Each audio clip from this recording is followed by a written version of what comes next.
Hello, good morning, and welcome. My name is Liz, and this is Shot for Shot, the show where I take a shot for every movie in a beloved franchise and then rank them. Today we're talking about Despicable Me, and I'm gonna go through it pretty fast because there is a particular yellow entity that I need to talk about. Guys, I had to make the tough call, and I had to nix my Minion makeup, and I think it's for the best. Because this is terrifying, absolute earth-shaking, nightmare fuel. The whole Despicable Me franchise is about an evil scientist who gives up his life of crime to raise his 3 adopted daughters, and also he has a bunch of minions, and then there's this movie called Minions. The poison chosen specially to kill Cusco. Cusco's poison. Okay, shot number 1.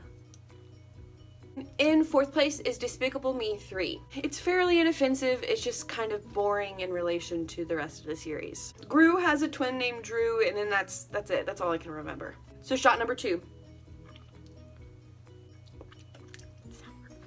In 3rd place is Despicable Me 2, Electric Boogaloo. Gru falls in love and they're in a mall, and that's it. Again, non-offensive, just boring. Okay, shot number 3.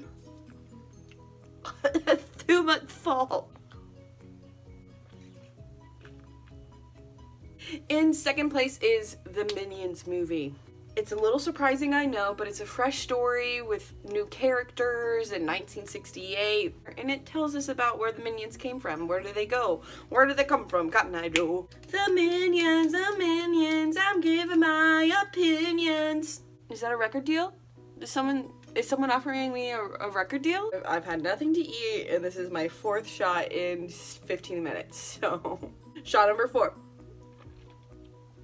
In 1st place is the original Despicable Me. This honestly kind of looks like Gru's body shape. This movie is really cute and nice, and there's a great character arc from Gru, but it brought us Happy by Pharrell and the Minions, so I'll never forgive it for that.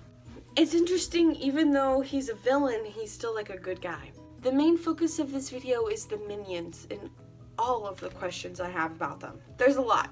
Some weird things I've noticed about the Minions: they apparently can be broken and lit up like a glow stick, and they can breathe on the moon, so they don't breathe oxygen.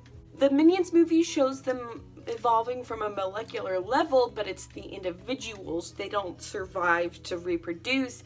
They themselves change, which is bizarre. And they mention one specifically as being in the age of the dinosaurs, and he's alive in 1968. It is weird, but I think the Minions are immortal. I think they're immortal, and it scares me.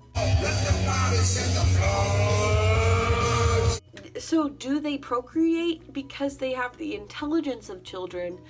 They evolved from themselves, so it seems like they wouldn't. But Bob has heterochromia, a genetic disorder. His eyes are 2 different colors.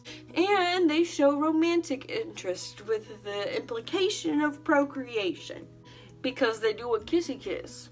But they seem to evolve on their own. It's crazy. All of the Minions are boys. They're referred to as he and have very male names, but there's some of them that consistently dress in female clothing. And how is that seen by the Minion community? Is it that they're quote-unquote cross-dressers, or does gender just not really exist as a construct for them?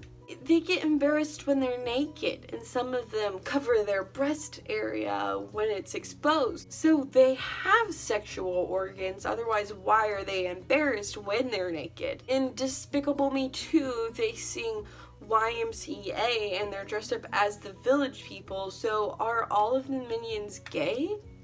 Like, are gay Minions the default and the ones that we see falling in love with women the exception to the rule? They're presented as being very childlike, easily distracted, and, needing goodnight kisses, but they work full-time jobs, they have full access of language, and they are self-aware enough to get depressed, as seen in the Minions movie. So the language that Minions speak, Minionese, is made up of French, English, Spanish, Italian, it's all over the board, but they've been speaking Minionese since like the caveman era. So one could argue that all modern languages actually descend from Minionese.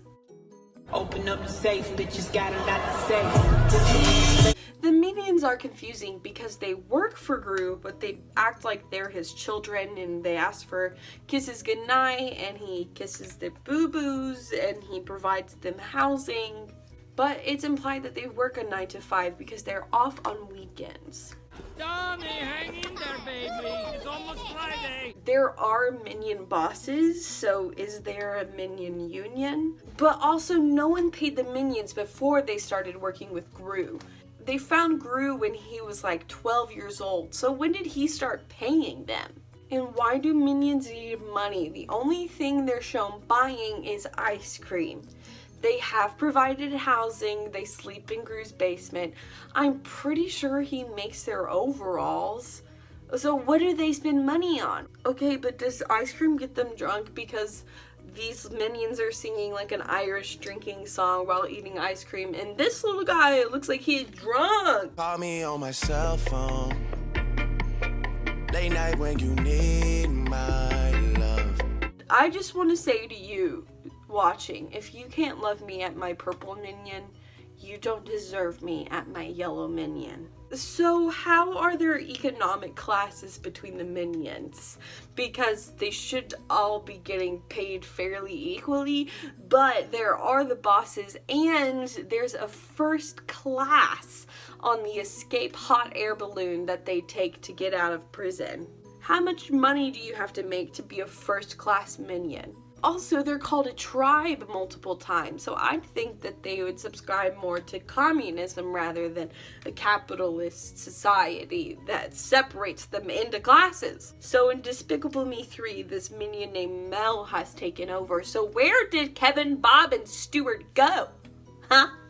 Listen, I know it's because of trademark things probably, but they just disappeared.